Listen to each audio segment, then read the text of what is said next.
आप सच में जानना चाहते हैं कि किस तरीके से आपको देना पड़ेगा जीरो टैक्स, आप अपना सारा का सारा टैक्स बचा सकते हैं, वेल वो तरीका इंडिया में ज्यादातर लोग अपना रहे हैं और हो सकता है आप भी उसी कैटेगरी में आते हो। वेल मैं आपको वो तरीका भी बता देता हूं, अगर आपको नहीं बता दो थोड़ा कान आगे लाइए, कुछ इंपॉर्टेंट इंफॉर्मेशन होती है तो उसके लिए हम थोड़ा अटेंशन देते हैं ना, तो जरा सुनिए ध्यान से। अगर आपको देना है जीरो टैक्स तो आप अपनी इनकम को ना जीरो कर लो, ना होगी इनकम ना आपको देना पड़ेगा टैक्स, ना नॉर्मल तेल होगा ना राधा नाचेगी। क्योंकि इंडिया के अंदर बड़ा बुरा लग रहा है मुझे बताते हुए 133 करोड़ लोगों से ज्यादा की हमारी पॉपुलेशन है और इन 133 करोड़ में से जरा सोचिए कितने लोग इनकम टैक्स फाइल करते होंगे, रिटर्न फाइल करते होंगे। अभी देने की तो बात ही नहीं कर रहा मैं, इनकम टैक्स रिटर्न फाइल करने की बात कर रहा हूं। सोचिए जरा, 1.5 करोड़ लोग भी नहीं है, 1.5 करोड़ लोग ऐसे हैं जो अपनी ITR फाइल करते हैं और इसमें से ज्यादातर लोग वो हैं जो नील की रिटर्न भर देते हैं, मतलब टैक्स नहीं देते, जीरो टैक्स देना पड़ता है उन्हें क्योंकि वो इनकम ही नहीं शो करते। जब इनकम ही नहीं होगी तो भैया टैक्स नहीं देना पड़ेगा ना। कितना आसान तरीका है, लग रहा है ना आसान है, बड़ा मुश्किल तरीका है ये, क्योंकि ये 1.5 करोड़ लोग वो हैं जो 133 करोड़ लोगों के देश को चला रहे हैं। हमारी जो गवर्नमेंट है ना वो टैक्स के पैसे से चलती है और अगर आप टैक्स नहीं देंगे तो गवर्नमेंट को क्या लेना पड़ेगा, गवर्नमेंट को कर्जा लेना पड़ेगा। क्योंकि आपने सुना होगा मिनिस्टर थे आके भाषण दे देते, लंबे लंबे भाषण, भैया बिजली फ्री, पानी फ्री, सड़कें बनाएंगे, ये करेंगे, सब कुछ फ्री। वो पैसा आ कहां से रहा है, उनकी जेब से थोड़ी आ रहा है। या तो आप टैक्स दे रहे हो या सरकार आपके नाम पे और आपके बच्चों के नाम पे, इनफैक्ट उनके भी बच्चों के नाम पे कर्जा लेते जा रही है। भाई मिनिस्टर अपनी जेब से कुछ नहीं लगाता, याद रखना, सब कुछ पैसा आता है आपके टैक्सेस से। और वो जब पैसा सरकार के पास जा रहा है, जिन लोगों को आपने चूज किया है वोट देके, वो उस पैसे को यूज कर रहे हैं, सही कर रहे हैं गलत कर रहे हैं, you better understand. But let me tell you, government के ऊपर एट प्रेजेंट, इंडियन गवर्नमेंट के ऊपर हजारों करोड़ रुपए का कर्जा है। आपको, मुझको, हमारे बच्चों को और उनके भी बच्चों को आने वाले टाइम में टैक्स भर भर के इस कर्जे को कम करना पड़ेगा, या हम बोले खत्म करना पड़ेगा, बट हो नहीं रहा। लेट मी टेल यू, हो नहीं रहा, क्योंकि इंडिया में सबको सब कुछ फ्री चाहिए। इन 133 करोड़ लोगों को फर्क नहीं पड़ता भैया, टैक्स से कोई फर्क नहीं पड़ता। इनको फर्क पड़ता है हमें बस मिलता रहे, सरकार देती रहे यार, हमें कुछ नहीं देना। जब तक ये सोच रहे कि इंडिया आगे नहीं बढ़ने वाला। बट आप लोग इस वीडियो को अगर देख रहे हैं तो डेफिनेटली आप जानना चाहते हैं आप टैक्स कम या जीरो कैसे थे, मैं आपको डेफिनेटली बताऊंगा, मेरा काम है बताना, ठीक है। तो ये तो जोक्स अपार्ट हम थोड़े से कर देते हैं कि भैया इनकम को जीरो कर लो, बहुत ही बेकार तरीका है, ठीक है। इनकम को छुपा लो, उससे भी बेकार तरीका है। इनकम नहीं होगी, टैक्स नहीं देना पड़ेगा। बट अब डेफिनेटली अगर आप इस वीडियो को देख रहे हैं तो मैं मान के चल रहा हूं कि आपको रेगुलर इनकम आ रही है, एंड यू आर कंसर्न कि भैया टैक्स कितना देना पड़ेगा, बचेगा तो कैसे बचेगा, एंड क्या कोई सच में तरीका है कि जिससे काफी सारा टैक्स बच सकता है। The answer is yes। इस वीडियो के अंदर मैं आपको जेन्युइनली वो तरीका बताऊंगा जिससे लीगली आप 75 करोड़ तक कोई टैक्स नहीं देंगे, मतलब 75 करोड़। आप बोलोगे सर एक बार तो आप बोल रहे हो कि इनकम नहीं होगी और जीरो टैक्स, और दूसरी जगह आप बोल रहे हो कि 75 करोड़ तक भी अगर इनकम जा रही है तो टैक्स नहीं देना पड़ेगा। कैसे, स्टेप बाय स्टेप मैं आपको बताऊंगा, वीडियो एंड तक देखिए, बहुत इंटरेस्टिंग होगी, बिकॉज कई सारी ऐसी चीजें जो मैं आपको अपने पर्सनल एक्सपीरियंस से भी बताऊंगा। तो अब क्योंकि ये वीडियो मैंने आपको बोला कि मैं चाहता हूं कि इसमें सारी चीजें मैं कवर करूं, थोड़ी सी लेंदी हो सकती है बट इंटरेस्ट बहुत आपको आएगा इसके अंदर। अब जब हम लिखते हैं इनकम टैक्स, अब कुछ लोगों को तो ये शब्द ही पसंद नहीं है कि इनकम टैक्स क्या बोल दिया। मैं कहता हूं ये शब्द ही गलत है। ये इनकम टैक्स उन लोगों के लिए है जिन्हें इनकम आ रही है सैलरी से। सो अगर आप सैलरीड हो तो आपके लिए इनकम टैक्स ठीक है शब्द। बट जो लोग बिजनेस कर रहे हैं, किसी प्रोफेशन के अंदर है, सो बिजनेसमैन के लिए एक्चुअल में इनकम टैक्स कुछ होता ही नहीं है, होता है प्रॉफिट के ऊपर टैक्स। अब यहां पे आप प्रॉफिट टैक्स बोल सकते हो। मैं क्यों बोल रहा हूं ये समझिएगा बात को। अब फॉर एग्जाम्पल के लिए मान के चलते हैं दो लोग हैं, एक राम है एक श्याम है। राम सैलरीड है और राम साल के 1 करोड़ रुपए कमाता है, उसको सैलरी मिलती है कंपनी से 1 करोड़ रुपए की। और वहां पे जो श्याम है वो बिजनेस कर रहा है, तो श्याम बिजनेस से भी पैसा कमाता है, और कितना कमाता है, हमने एग्जाम्पल के लिए लिया, दोनों 1 करोड़ रुपए ही कमाते हैं। अब यहां पर आप देखिएगा, अगर 1 करोड़ रुपए की राम की सैलरी है तो राम को, मैं आपको बताऊंगा कि आपने सुना भी होगा 15 लाख 16 लाख इनफैक्ट 18 लाख तक आपको जीरो टैक्स कैसे देना पड़ेगा, वो भी मैं आपको बताऊंगा। तो मान के चलते हैं कि चलो 18 लाख तक तो वो राम जो है टैक्स बचा लेता है, बट 18 लाख के ऊपर जो भी उसको इनकम आ रही है उसके ऊपर राम को अपने टैक्स स्लैब के हिसाब से टैक्स देना पड़ेगा। इनफैक्ट टैक्स स्लैब के बारे में हम बताएंगे, सेस भी देना पड़ेगा, सरचार्ज भी देना पड़ेगा। तो राम बचा नहीं सकता यहाँ पे पैसा, बट श्याम बचा सकता है। कैसे बचा सकता है मैं बताता हूँ। मान के चल रहे हैं हम राम और श्याम दोनों सिमिलर लाइफस्टाइल मेंटेन कर रहे हैं। सुबह जहाँ पे राम और श्याम साथ में जॉगिंग पे जाते हैं, घूमने भी सिमिलर ट्रिप्स पे जाते हैं, दोनों ही बिजनेस क्लास में ट्रैवल करते हैं, 5 स्टार होटल्स में रहते हैं। इनफैक्ट हम ये भी मान के चलते हैं कि बिजनेस मीटिंग्स के लिए श्याम भी 5 स्टार्स में जा रहा है, राम भी जा रहा है। राम इसके लिए थोड़ा बहुत कंपनी से ले सकता है, रीइंबर्समेंट मिल सकता है, बट श्याम बहुत अच्छा लाइफस्टाइल मेंटेन कर रहा है, फ़ोन खरीद रहा है, आप कह सकते हो लैपटॉप खरीद रहा है, वो जो भी एक्सपेंसेस कर रहा है अगर वो अपने बिजनेस के लिए कर रहा है तो मान के चलिए इस चीज़ को कि बिजनेस के लिए जितने भी एक्सपेंसेस होंगे वो उसकी इनकम में से घट जाएंगे। इनकम माइनस एक्सपेंस आपका प्रॉफिट आता है, और बिजनेसमैन को जो टैक्स देना पड़ता है वो प्रॉफिट पे देना पड़ता है, ना कि इनकम पे देना पड़ता है।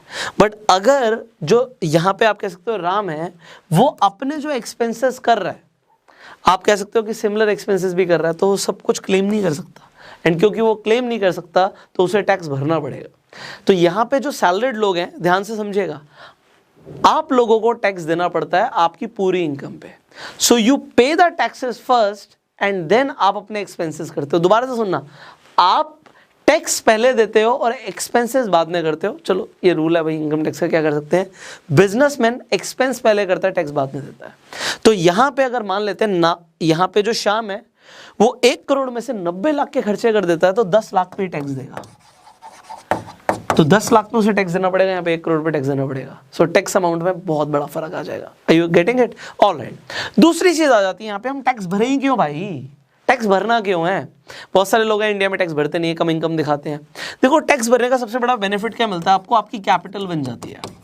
अब ये कैपिटल क्यों जरूरी है? जब आप इनकम टैक्स रिटर्न फाइल करते हो, कैपिटल का मतलब क्या होता है, जो पैसा आपके पास बचता है टैक्स देने के बाद। सो जिस पैसे के ऊपर आपने टैक्स दिया हुआ है या फिर आपने उसे अपनी बुक्स में दिखाया हुआ है, वो आपकी कैपिटल है।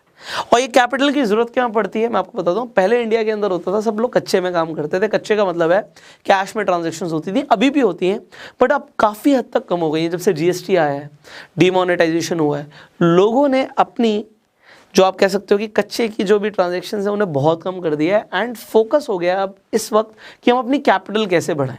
एंड आपका भी फोकस होना चाहिए कैपिटल बढ़ाने पे। क्यों? क्योंकि कल को अगर आपको अपने एसेट्स बनाने हैं, समझिएगा इस बात को, एसेट्स बनाने हैं, आपको प्रॉपर्टी लेनी है, आपको शेयर्स खरीदने हैं, आपको मान लेते हैं अपने लिए गाड़ी भी खरीदनी है, ये सारा का सारा जो पैसा जाता है ना आपकी कैपिटल में से जाता है। एग्जाम्पल दे रहा हूँ मैं आपको, बड़े ध्यान से समझना। आज की डेट में जिन लोगों के पास इनकम नहीं, क्योंकि मैंने बताया इंडिया के अंदर भैया 133 करोड़ में से सिर्फ 1.5 करोड़ लोग इनकम टैक्स रिटर्न फाइल कर रहे हैं, इसका मतलब है लोगों को परवाह ही नहीं है। लोगों को लगता है भैया एक चीज़ की कीमत इतनी है तो इतने की हमें मिल जाएगी। जैसे कि लोगों को लगता है मान लो रोल्स रॉयस 5 करोड़ की है तो 5 करोड़ में हमें मिल जाएगी। आप गलत सोच रहे हो भाई, गलत सोच रहे हो। 5 करोड़ की रोल्स रॉयस है तो 5 करोड़ में नहीं मिलेगी। ये 5 करोड़ रुपए पैसा कैपिटल से आएगा आपकी। और कैपिटल क्या होता है? कैपिटल वो होता है जिस पर आप टैक्स पे कर चुके हो।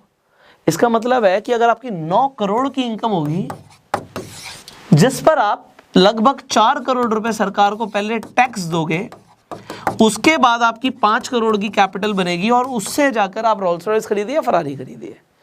मतलब रोल्स रॉयस की कीमत 5 करोड़ नहीं है, उसकी कीमत है 9 करोड़ रुपए। अब मैंने ये 4 करोड़ टैक्स का क्यों हटा दिया? आपको लगता है इतना सारा टैक्स थोड़ी लेती है सरकार, लेती है भाई। जितनी ज़्यादा इनकम होती है उतना ज़्यादा आपको टैक्स देना पड़ता है। आपका टैक्स स्लैब हो सकता है सेम ही रहता हो, जैसे आपको लगता है कि 30% रहता है, बट सरचार्ज जो लगता है ना वो चेंज रहता है। 10%, 15%, 25%, 37% सरचार्ज लगता है उन लोगों को इनकम टैक्स के ऊपर जिन लोगों की इनकम 5 करोड़ से ज़्यादा है। तो ज़्यादातर लोगों को घबराने की ज़रूरत नहीं है, बट उन लोगों को ज़रूरत डेफिनेटली होती है, सोचना पड़ता है। इंडिया के अंदर डेफिनेटली टैक्स बहुत ज़्यादा ले रही है सरकार, क्योंकि देखो है क्या, इंडिया में ना लोगों को फ्री की बहुत आदत है। जब सब कुछ आपको फ्री में चाहिए, जब 133 करोड़ लोग कहेंगे सब कुछ फ्री में मिले, वो पैसा आएगा कहाँ से? किसी ना किसी को पे करना पड़ता है। There are no free lunches in the world. अगर आज की डेट में आपको लगता है गुरुद्वारे में भी लंगर मिल रहा है ना, आपको लगता है फ्री में मिल रहा है, आप लोगों को गलत लग रहा है।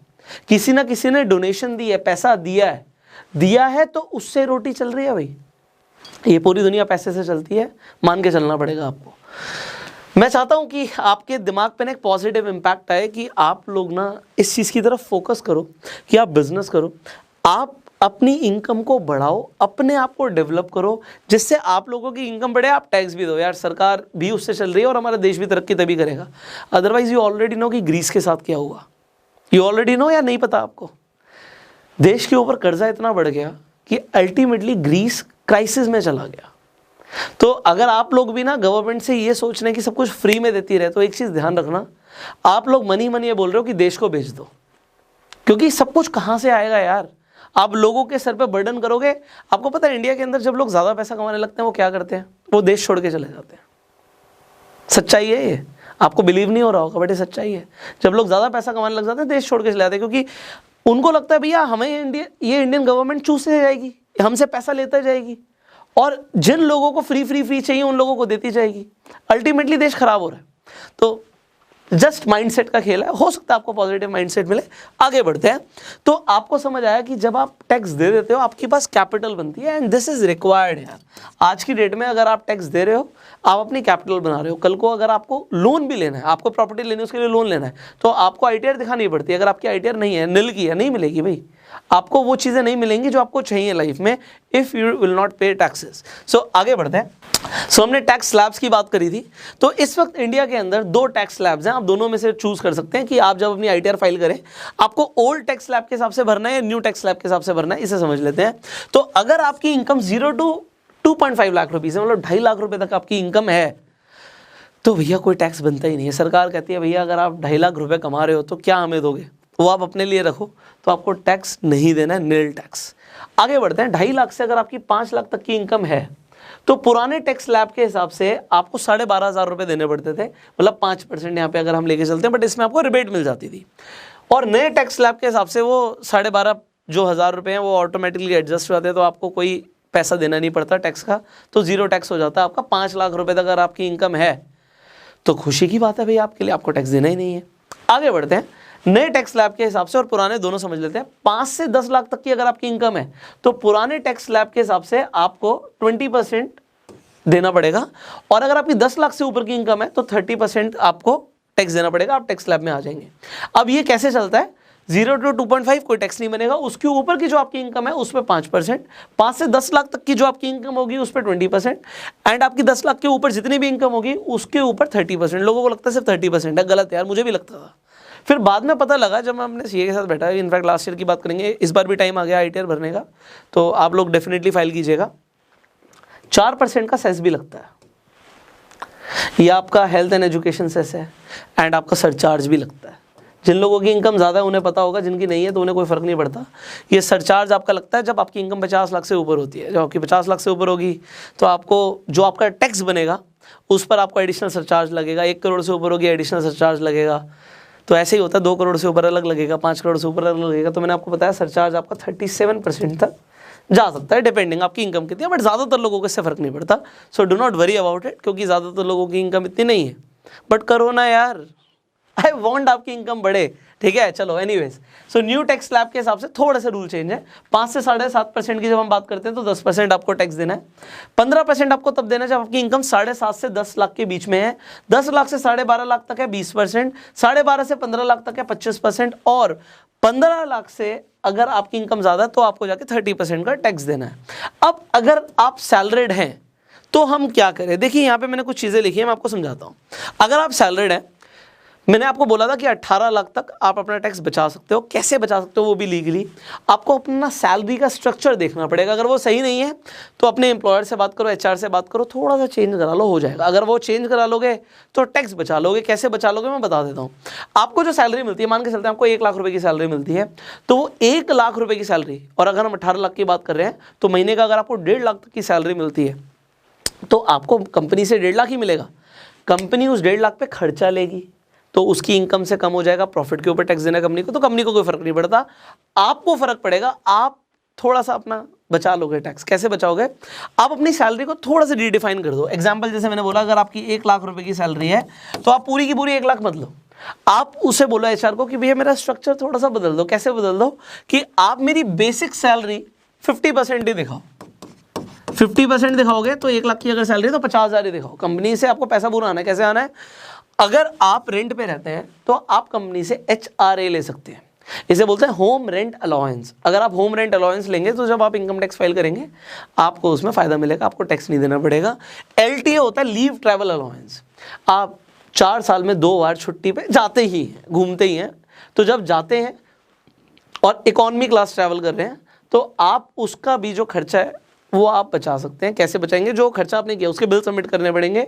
जब आप ITR फाइल करेंगे तो उस पर आपको टैक्स नहीं लगेगा जो आपने खर्चा किया है। सिमिलरली यहाँ पे अगर आप जैसे ट्रैवल करते हैं कन्वेंस, आप कंपनी से आप कन्वेंस के अलाउंस ले सकते हैं।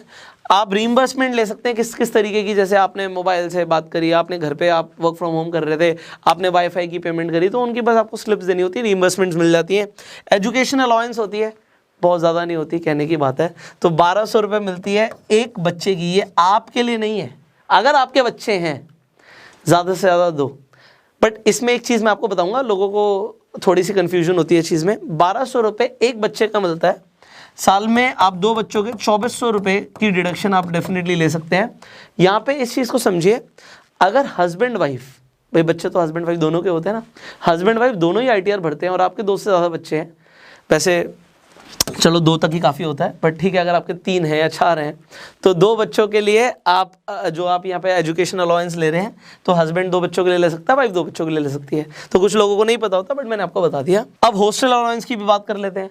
आपको 300 रुपये महीना पर बच्चे के ऊपर, 2 बच्चे हैं तो आप लगा सकते हो 600 रुपये यहाँ पे महीना इंटू 12, तो आप 7200 रुपये तक हॉस्टल अलाउंस भी ले सकते हो।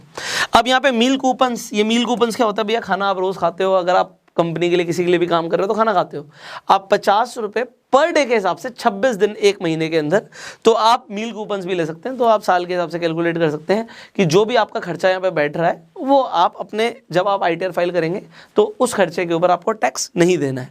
EPF एम्प्लॉयर प्रोविडेंट फंड, आप जो भी आपका PF यहाँ पे एम्प्लॉयर जो आपकी बेसिक सैलरी का 12% तक हो सकता है, इसके ऊपर टैक्स नहीं लगेगा। और नेशनल पेंशन स्कीम, जो आपकी बेसिक सैलरी, जो यहाँ पे बेसिक हम दिखाएंगे ना, जैसे 50,000 दिखाएंगे तो 50,000 पे अगर आप मैक्सिमम 10% तक नेशनल पेंशन स्कीम के अंदर अगर आप इन्वेस्ट कर रहे हैं तो वो भी आप जब आप टैक्स भरेंगे उसके ऊपर आपको टैक्स नहीं लगेगा। प्लस नेशनल पेंशन स्कीम का एक फ़ायदा और क्या होता है कि आपको 50,000 की एडिशनल छूट मिलती है आपके इनकम टैक्स के ऊपर।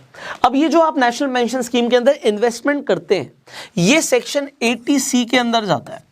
अब 80C के अंदर वैसे तो बहुत सारी और भी आपके पास टैक्स सेविंग इंस्ट्रूमेंट्स हैं, जैसे कि आपके पास ELSS म्यूचुअल फंड्स के अंदर आप इन्वेस्टमेंट कर सकते हैं, आप अपने लिए टर्म इंश्योरेंस भी ले सकते हैं, ये भी आपका सेक्शन 80C में जाएगा। अगर आप मेडिकल इंश्योरेंस लेते हैं तो वो आपका सेक्शन 80D के अंदर जाता है। अब अगर आप अपने लिए मेडिकल इंश्योरेंस ले रहे हैं तो आप 25,000 रुपये यहाँ पे बचा सकते हैं, और ये 25,000 क्या बचा रहे हैं आप? जो आप प्रीमियम पे कर रहे हैं वो आप बचा रहे हैं एक तरीके से। अगर आप अपने पेरेंट्स के लिए भी मेडिकल इंश्योरेंस लेते हैं तो जो उसका प्रीमियम पे करते हैं, अगर आपके पेरेंट्स सीनियर सिटीजन हैं तो आप 50,000 रुपये तक एडिशनली यहाँ पे भी बचा सकते हैं। तो 25,000 से 75,000 तक आपका सेक्शन 80D के अंदर बच जाएगा। 1.5 लाख रुपए की आपको जो छूट मिल रही है वो आपको 80C के अंदर मिल रही है। अगर आप नेशनल पेंशन स्कीम के अंदर इन्वेस्ट कर रहे हैं तो आपको 50,000 की एडिशनल छूट मिल रही है। ऑन एन एवरेज देखें तो एक आम आदमी 78,000 तक का टैक्स बचा सकता है अगर वो अपनी इन्वेस्टमेंट्स को ठीक तरीके से प्लान करें। और अगर मैं आपको वन स्टॉप सॉल्यूशन बताऊं, मैं आपको से बताऊंगा नहीं, मैं आपको दिखाना भी चाहूंगा। अब आप जैसे ईटी मनी की ऐप पर जाएंगे, आप यहां पे मेन्यू पे क्लिक कीजिए, आपको यहां पर दिखेगा सेव टैक्स अप टू 78,000। आप इस पे क्लिक कीजिए, यहां पर आपको दिखाएगा कि आपने कितना टैक्स ऑलरेडी सेव कर लिया है और कितना सेव करना बाकी है। आप गेट स्टार्टेड पे क्लिक करेंगे, आपसे यहाँ पे कुछ बेसिक इंफॉर्मेशन ली जाएगी, जैसे कि आप सैलरीड हैं या सेल्फ एम्प्लॉयड हैं। आपने क्लिक किया, आप सैलरीड हैं। अब नेक्स्ट सवाल आएगा कि आपकी जो यहाँ पर सैलरी है वो किस रेंज में आती है।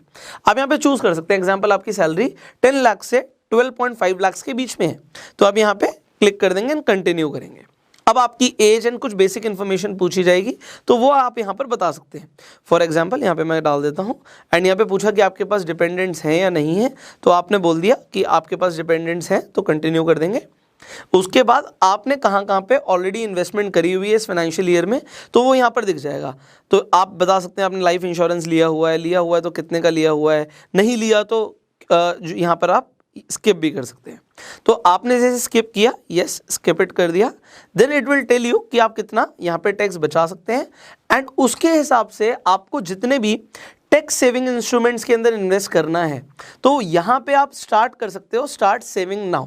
देखिए यहाँ पे दिख गया कि आप 58,000 रुपीज़ अप्रॉक्स यहाँ पे बचा सकते हैं। कैसे बचा सकते हैं, देखिए नीचे लिखा हुआ आया कि आप सेक्शन 80C के अंडर 38,477, सेक्शन 80D के अंदर 9,368 एंड सेक्शन CCD के अंदर आप 10,400 रुपीज़ बचा सकते हैं। आप स्टार्ट सेविंग नाउ पे क्लिक करेंगे and it will tell you what to do next. अब जैसे कि आप ELSS देख रहे हैं, ELSS का मतलब होता है इक्विटी लिंक्ड सेविंग स्कीम।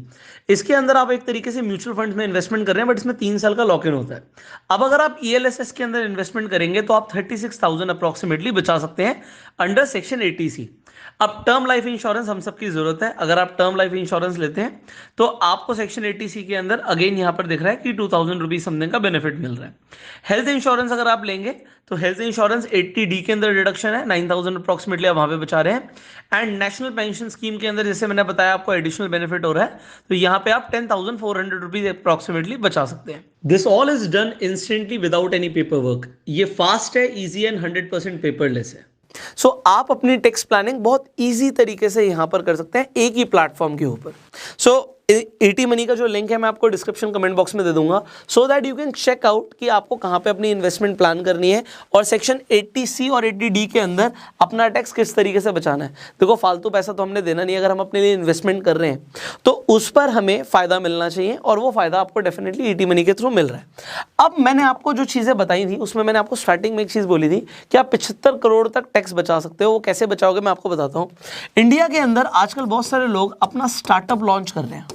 जब आप अपनी कंपनी, जैसे आप अपनी प्राइवेट लिमिटेड कंपनी रजिस्टर करते हैं, आप इसे स्टार्टअप बोलना तो शुरू कर देते हैं खुद से, बट क्या आपने अपना स्टार्टअप सर्टिफिकेट लिया गवर्नमेंट ऑफ इंडिया से? अगर नहीं लिया तो ले लो। क्यों मैं बोल रहा हूँ, क्योंकि जब आप अपने स्टार्टअप को गवर्नमेंट के साथ रजिस्टर कर लेते हैं, आपको अपना स्टार्टअप सर्टिफिकेट मिल जाता है, उसके बाद आप टैक्स एग्जेम्पशन के लिए फाइल कर सकते हो। तो आप अपना बिजनेस तो कर रहे हो, बहुत सारे लोग बिजनेस करते हैं, बहुत सारे लोग अपना स्टार्टअप रन कर रहे हैं। एंड बिजनेस जब आप अपना रन कर रहे हो, आप अगर टैक्स एग्जेम्पशन सर्टिफिकेट के लिए अप्लाई कर देते हैं तो आप एक साल में अगर आपकी टर्नओवर 25 करोड़ तक नहीं है तो 25 करोड़ के अगर अंदर है, तो अगर मैं 3 साल की बात करूं तो 75 करोड़ रुपए तक की इनकम पे आपको कोई टैक्स नहीं देना है लीगली। तो यहां पे 3 साल तक लगातार अगर आपने एक बार टैक्स एग्जेम्पशन के लिए अप्लाई किया और आपके पास टैक्स एग्जेम्पशन सर्टिफिकेट आ जाता है तो आपको 75 करोड़ रुपए तक कोई टैक्स नहीं देना पड़ेगा। है ना कमाल की बात। बट बहुत सारे लोग स्टार्टअप कर रहे हैं बट उन्हें पता नहीं होती। देखो गवर्नमेंट आपको ना सपोर्ट करना चाहती है, गवर्नमेंट चाहती है कि एंटरप्रेन्योर्स बने इंडिया के अंदर। ये प्रूफ है आपके सामने, गवर्नमेंट आपको सपोर्ट करना चाहती है, बट अगर आप ही कुछ नहीं करोगे तो फिर गवर्नमेंट भी क्या करेगी। सो आप क्या करने वाले हैं, आप किस तरीके से टैक्स सेविंग करने वाले हैं, ये सारा ना आपका अपना डिसीजन है। मेरा काम है कि आपको गाइड करूं। डेफिनेटली आप अपना टैक्स बचा सकते हैं, उसके लिए you can do a lot of things. So कुछ बेसिक चीज़ें और है जो मैं आपको बताना चाहूँगा। देखो अगर आप बिजनेस कर रहे हो तो आप डेफिनेटली अपने एक्सपेंसेस को माइनस कीजिए अपनी इनकम से, और ये एक्सपेंसेस ऐसे ही माइनस नहीं होंगे, इसके लिए आपको इनवॉइस चाहिए होंगे, आपको बिल्स चाहिए होंगे। मैं आपको बताता हूँ मेरे साथ क्या हुआ था। तो मैंने बोला था मैं कुछ आपको अपने पर्सनल एक्सपीरियंसेस बताऊंगा। तो मुझे आज भी याद है स्टार्टिंग में जब हम लोग अपनी ITR फाइल करते तो लोगों को पता नहीं होता, लोग निल की फाइल कर देते, बहुत कम टैक्स देते हैं। बट जब इनकम ज़्यादा बढ़ गई, एक सामने सिग्निफिकेंट टैक्स अमाउंट मेरे सामने आ रहा था कि इतना मुझे टैक्स देना पड़ेगा। मैंने अपने चार्टर्ड अकाउंटेंट से बात करी तो उन्होंने कहा ठीक है, आपकी जो इनकम है उसके ऊपर आपको कम टैक्स देना पड़ेगा, तो आपने साल में जितने भी खर्चे करे ना उसके बिल्स ले आओ मेरे पास। मतलब आपने पेट्रोल भरवाया होगा उसके बिल ले आओ, आप रेस्टोरेंट में गए होगे, अगर आपने बिजनेस मीटिंग्स करी है तो उसके बिल ले आओ, आपने सेमिनार्स करे तो वहाँ पे जो भी आपने किसी होटल को पेमेंट करी होगी तो वो आप मेरे पास ले आइए। सो जो भी आपके पास बिल्स होंगे वो मैं आपकी इनकम में से एक्सपेंस माइनस कर दूंगा और प्रॉफिट पे आपको टैक्स देना पड़ेगा। पहले मैं अपने सारे बिल संभाल के नहीं रखता था, बट अभी मैंने बहुत ध्यान रखना शुरू कर दिया। अगर कोई भी खर्चा मैं बिजनेस के लिए कर रहा हूँ तो उसके बिल्स बड़े संभाल के रखता हूँ मैं, आप भी रखिएगा। एक और मैं आपको चीज़ बताता हूँ, बहुत सारे लोग ऐसे होंगे जो मेरे चैनल पे यंग हैं, आपको अपनी कैपिटल बनानी है ना, कैपिटल बनानी है, ये लोग इग्नोर कर देते हैं, पता नहीं होता। और मैं आपको बताऊंगा ये आपको पता होना ज़रूरी है। देखो कैपिटल आप डेफिनेटली बनाने पे फोकस कीजिए। जब आप लोग शादी करते हैं तो शादी डेफिनेटली लोगों के सबके घरों में होती होगी, आपकी हो चुकी है तो आपके घर में किसी और की हो रही होगी, तो उन्हें डेफिनेटली गाइड कीजिएगा। जब आपकी शादी होती है तो ये लाइफ में एक बार आपको अपॉर्चुनिटी मिलती है कि आपको शादी के अंदर जो भी गिफ्ट्स मिलते हैं, आपको ज्वेलरी मिलती है, आपको कैश मिलता है, उस पर टैक्स नहीं लगता और सभी को मिलती है। बट लोग अपनी आईटीआर में शो नहीं करते, भाई मैंने खरीदी। जो भी सगन आपके पास आता है, भाई लड़का लड़की को सब लिफाफे देते हैं, कैश देते हैं, पैसे देते हैं, सभी के घरों में देते हैं, राइट। वो कैश को आप शो कीजिए, उस पर टैक्स नहीं लगेगा। तो अगर आपको ज्वेलरी मिली है, अब वो ज्वेलरी 5 लाख की, 10 लाख की, 20 लाख की, जो भी आपको ज्वेलरी मिली है, आप उसे शो कीजिए, आप दिखा सकते हैं मुझे ज्वेलरी मिली है, और उस पर टैक्स नहीं लगेगा, और वो आपकी बन जाएगी कैपिटल। वो ज्वेलरी की जो भी वैल्यू होगी, आप वैल्यूएशन लगवाइए ज्वेलर से, और वो ज्वेलरी की जो भी वैल्यूएशन है वो आपकी कैपिटल में ऐड हो रही है।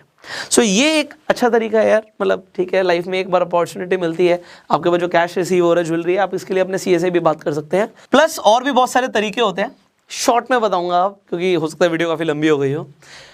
आप डिवाइड कर सकते हो अपनी इनकम को। एग्जाम्पल के लिए आपकी कंपनी की इनकम है, आपकी कंपनी की इनकम आती है 50 लाख रुपए। अब 50 लाख रुपए आपकी कंपनी की इनकम आ गई तो आपको लगता है इस 50 लाख रुपए पे टैक्स देना पड़ेगा। बट अगर आपकी जो कंपनी है उसमें आपके घर के फैमिली मेंबर्स इन्वॉल्व हैं, एग्जांपल आपके फादर इन्वॉल्व है, मदर इन्वॉल्व है, आपकी वाइफ इन्वॉल्व है, आपका ब्रदर इन्वॉल्व है, आपकी सिस्टर इन्वॉल्व है, तो घर के मेंबर्स इन्वॉल्व हैं। So what you can do, जरा समझिएगा इस बात को कि आप क्या कर सकते हो। आप उन सब की सैलरी बांध सकते हो कंपनी से। तो मैं यहाँ पे सिर्फ इनकम की बात नहीं कर रहा, मैं कह रहा हूँ कंपनी का नेट प्रॉफिट ही आ गया 50 लाख रुपए आपके सामने, कंपनी से खर्चे कर दिए, बिजनेस एक्सपेंस आपको पता है, उसके बावजूद 50 लाख रुपए पे टैक्स बनता है। बट आप लीगली जीरो कैसे कर सकते हो? भाई आपने अपने नाम पे 10 लाख रुपए की सैलरी ली कंपनी से, आपके फादर के, आपके मदर के, आपके सिस्टर के, आपकी वाइफ के, और अगर घर में कोई और भी है, लेट्स से आपकी यहाँ पे ब्रदर है, तो आपने सबके नाम पे सैलरी डिवाइड कर दी, सबको सैलरी कंपनी से आपने पे करी। लीगली इन लोगों को अपने टैक्स ब्रैकेट के हिसाब से यहाँ पे टैक्स देना पड़ेगा। और 10 लाख रुपए तक तो आप टैक्स बचा ही सकते हो, 5 लाख रुपए तक जीरो बनता है। उसके बाद आपने 80C 80D के अंदर टैक्स बचाया, 78,000 का वैसे भी टैक्स बचा लिया, तो आप इसे बहुत ज़्यादा मिनिमाइज कर देंगे। घर में ज़्यादा लोग हैं तो जीरो भी हो जाएगा। तो आप इस तरीके से डिवाइड करके भी पैसा बचा सकते हैं। और क्या तरीका होता है, जब आप जैसे आपने इन्वेस्टमेंट करी किसी ऑफिस के अंदर, आपने इन्वेस्टमेंट करी, आपने एक ऑफिस खरीद लिया, या आपने गाड़ी खरीद ली, या आपने अपनी बिजनेस के लिए कोई मशीनरी खरीद ली, इन सब के ऊपर आपको डेप्रिसिएशन मिलता है। और डेप्रिसिएशन आपके टैक्स से आप देखते हो, देखो डेप्रिसिएशन क्या है, आपको अगर डेप्रिसिएशन मिल रहा है तो वो आपके लिए खर्चा है, इनकम माइनस एक्सपेंस, तो आपका एक्सपेंस यहाँ पे बढ़ गया डेप्रिसिएशन का, एंड देन जो बचेगा उस पर आप, जो प्रॉफिट आएगा उस पर आप टैक्स दोगे, तो अगेन आपने अपने टैक्स को कम कर लिया। So there are a lot of more ways. I think ये वीडियो काफ़ी लंबी हो जाएगी if I talk about income tax. In fact अभी मैंने जीएसटी के ऊपर बात नहीं करी है। So you can save your taxes for sure. उसके लिए मैंने आपको आज काफ़ी सारे तरीके बताए हैं। अगर आप चाहते हैं इसके ऊपर हम एक और वीडियो करें, क्योंकि प्रैक्टिकली बहुत सारे और भी तरीके होते हैं जिससे we are actually managing our tax. इसे हम ना टैक्स को बचाना नहीं कहते, ये गलत शब्द है, टैक्स मैनेजमेंट कहते हैं। तो आप अपने टैक्स को मैनेज कर सकते हो, बचाने का तो कोई तरीका नहीं है। फिर तो वही तरीका है कि भैया आप इनकम को जीरो कर लो, या फिर आपके पास एग्जेम्पशन हो। और इंडिया के अंदर देखो बहुत सारे ऐसे लोग हैं जिनके पास फार्म्स हैं। अगर आपके पास फार्म्स हैं या आप फार्मिंग बिजनेस से बिलोंग करते हैं, फिशिंग बिजनेस है आपका, तो एग्रीकल्चर से जो इनकम होती है, इनफैक्ट फिशिंग भी उसमें आती है, तो एग्रीकल्चर से जितनी भी इनकम आती है इंडिया के अंदर, उसके ऊपर कोई टैक्स नहीं है, जीरो टैक्स है। तो आप उस पर भी आप टैक्स बचा सकते हैं, कैपिटल को बढ़ा सकते हैं। सो आई होप आपको आज की वीडियो से काफ़ी कुछ सीखने को मिला होगा। अगेन 78,000 तक आप टैक्स बचा सकते हैं। ईटी मनी का मैं लिंक डिस्क्रिप्शन कमेंट बॉक्स में दे दूंगा। ये वीडियो आपको जेन्युइनली कैसी लगी कमेंट्स में बताइएगा। अगर आप चाहते हैं again we talk about income tax, because बहुत बड़ा ये टर्म है तो इसके ऊपर हम कई बार बात कर सकते हैं। सो आप चाहते हैं हम दोबारा वीडियो बनाएं, आप कमेंट कर सकते हैं। कुछ सवाल है आपके, अगेन आप कमेंट्स में पूछ सकते हैं। इस वीडियो को आप शेयर कर सकते हैं जिससे लोगों को भी अवेयरनेस पहुंचे। यूट्यूब पे वीडियो देखने सब्सक्राइब कीजिए, बेल आइकन पे क्लिक कीजिए। फेसबुक पे देख रहे हैं आप हमें फॉलो कर सकते हैं। I will see you in the next video. I hope this video was valuable. So next video में जरूर मिलेंगे। Until that time, you go self-made.